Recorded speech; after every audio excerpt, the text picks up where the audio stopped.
Nous commencerons cette vidéo en vous apportant des informations mises à jour sur la signature de notre nouveau gardien, le Polonais Szczęsny.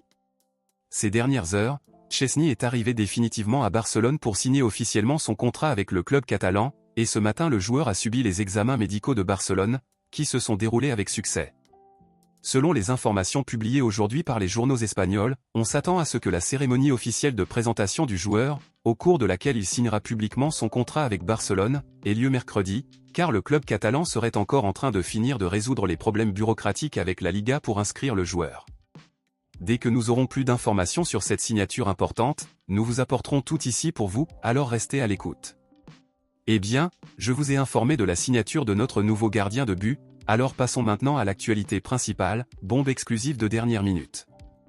Les supporters de Barcelone sont en fête aujourd'hui, car en plus de l'arrivée du nouveau gardien de l'équipe Blaugrana, le club catalan a annoncé aujourd'hui le retour d'un joueur considéré comme extrêmement important par beaucoup, notre milieu de terrain néerlandais Frenkie de Jong. Après plus de 5 mois d'absence des terrains en raison d'une grave blessure subie en début d'année, Frenkie de Jong a enfin reçu aujourd'hui un avis médical et pourra désormais revenir défendre le maillot Blaugrana. Hansi Flick a confirmé aujourd'hui lors d'une conférence de presse qu'il est très heureux du retour du joueur et qu'il est impatient de l'utiliser dans son plan tactique. Frenkie de Jong a déjà reçu le feu vert et fait partie des convoqués pour le match entre Barcelone et les Young Boys de Ligue des Champions qui aura lieu ce mardi, et c'est une excellente nouvelle.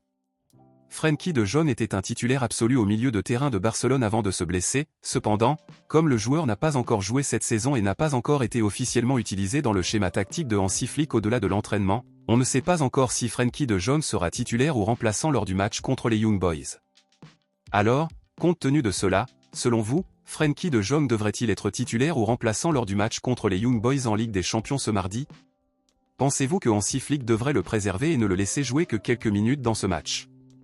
Dites-le moi ici et je lirai votre commentaire, je vous verrai dans la prochaine vidéo.